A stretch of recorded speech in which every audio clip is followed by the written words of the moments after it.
राजस्थान की पावन धरा पर जन्मे और सभी भक्तों के चहेते ओम सिंह जी राठौड़ यानी ओम बनासा, जिनको शायद ही कोई ऐसा हो जो जानता ना हो। आज हम आपको इस वीडियो के जरिए बताएंगे ओम बनासा की जीवनी के बारे में, तो बने रहिए हमारे साथ इस वीडियो में। ओम बनासा का पूरा नाम ओम सिंह जी राठौड़ है, जिन्होंने इस पावन भूमि पर 5 मार्च 1965 को जन्म लिया था, जो कि राजस्थान के पाली जिले के एक छोटे से गांव चोटिला के निवासी थे। इनके पूजनीय पिताजी का नाम ठाकुर जोग सिंह जी राठौड़ था। ठाकुर जोग सिंह जी पातावत राठौड़ ठिकाने के चोटिला गांव के ठाकुर साहब थे। ओम बनासा की पूजनीय माताजी का नाम स्वरूप कंवर था। ओम बनासा का ननिहाल गांगेस्तर झुंझुनू शेखावत परिवार में था। ओम बनासा के पिता ठाकुर जोग सिंह जी मां नागणेचा के परम भक्त थे। एक समय ठाकुर जोग सिंह जी के यहाँ कोई संतान नहीं थी, लेकिन 17 वर्ष के बाद माता नागणेची के प्रसाद के रूप में उनके घर पुत्र रत्न की प्राप्ति हुई। पंडितों ने उनका नाम ओम सिंह रख दिया, लेकिन पंडितों ने ओम बना के परिवार वालों को इस बात से भी अवगत कराया कि आपका लड़का ओम सिंह आगे चलकर भविष्य में आपके संपूर्ण राठौड़ कुल का नाम रोशन करेगा और ये धार्मिकता में भी बहुत आगे जाएगा। इस प्रकार वो बचपन से धीरे धीरे बड़े होते गए और बड़े होने के बाद उनकी स्कूली शिक्षा चौपासणी, जो कि जोधपुर में है, वहां पर उन्होंने अपनी पढ़ाई पूरी की और अपनी स्कूली पढ़ाई पूरी होने के बाद वापस पाली आ गए और बांगड़ कॉलेज से आपने स्नातक की पूरी डिग्री हासिल की। ओम बनासा ठाकुर साहब के इकलौते लड़के थे, तो बहुत चाव था उनसे और ठाकुर साहब उस समय सरपंच हुआ करते थे। लगातार 40 वर्ष तक वो सरपंच रहे। सरपंच साहब के बेटे थे, तो वो सभी धार्मिक व सामाजिक कार्यों में अपना पूर्ण योगदान देते थे। कुछ टाइम और बीतने के बाद आपकी सगाई हुई। सांडेराव के पास में एक रणावतों का बगड़ी ठिकाना है। बगड़ी ठिकाने के ठाकुर साहब अमर सिंह जी की पुत्री उर्मिला कंवर से 10 मार्च 1988 को आपकी शादी हुई।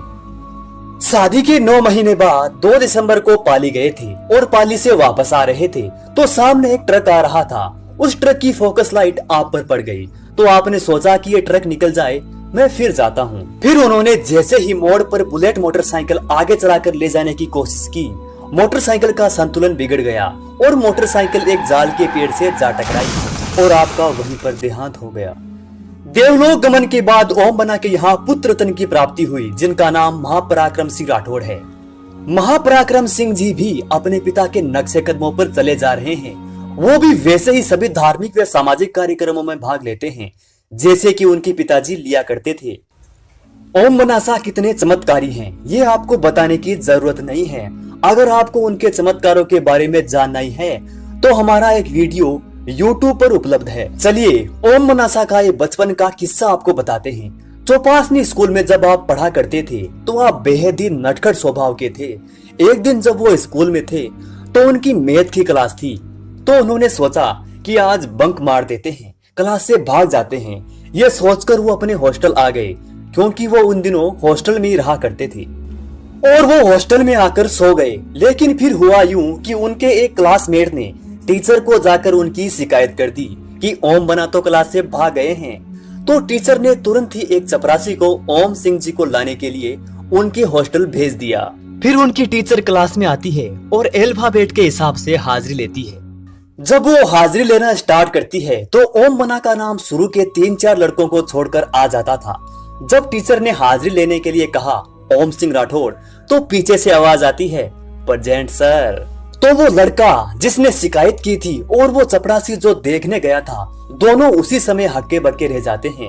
तो ये छोटा सा चमत्कार ओम बनासा ने अपने स्कूल के चौकीदार और अपने दोस्त को दिखाया। हैरानी की बात तो ये है कि ओम बना का जन्म भी अष्टमी के दिन ही हुआ और देवलोक गमन भी अष्टमी के दिन ही हुआ था और संयोग से माता स्वरूप कंवर का देहांत भी अष्टमी के दिन ही हुआ था और ओम बना के पिताजी का निधन नवमी के दिन हुआ था। अपनी अपार शक्तियों की वजह से और अपने चमत्कारों की वजह से आज ओम बनासा पूरे भारतवर्ष में प्रसिद्ध हो चुके हैं, जिनके राजस्थान में 25 से ज्यादा मंदिर बन चुके हैं। हम सभी बस यही चाहते हैं कि हम सबके चहेते ओम बनासा को लोक देवता के रूप में घोषित किया जाना चाहिए। स्कूलों के सभी पाठ्यक्रमों में बाप जी की जीवनी और उनके अमिट चमत्कारों के बारे में बताया जाना चाहिए। और कुछ बड़े मेलों के नाम भी ओम बना के नाम पर रखे जाने चाहिए। आखिर में बस यही कहेंगे, हे ओम बनासा, सभी भक्तों पर अपना आशीर्वाद बनाए रखना। दोस्तों, ओम बनासा का ये वीडियो अगर आपको अच्छा लगा हो तो वीडियो को लाइक जरूर कीजिएगा और कमेंट बॉक्स में जय श्री ओम बना जरूर लिखें। और हाँ, हमारे चैनल ब्लू प्लेनेट इंडिया को सब्सक्राइब भी जरूर कीजिएगा। तब तक के लिए जय श्री ओम बना, आपकी शक्ति अपरंपार है।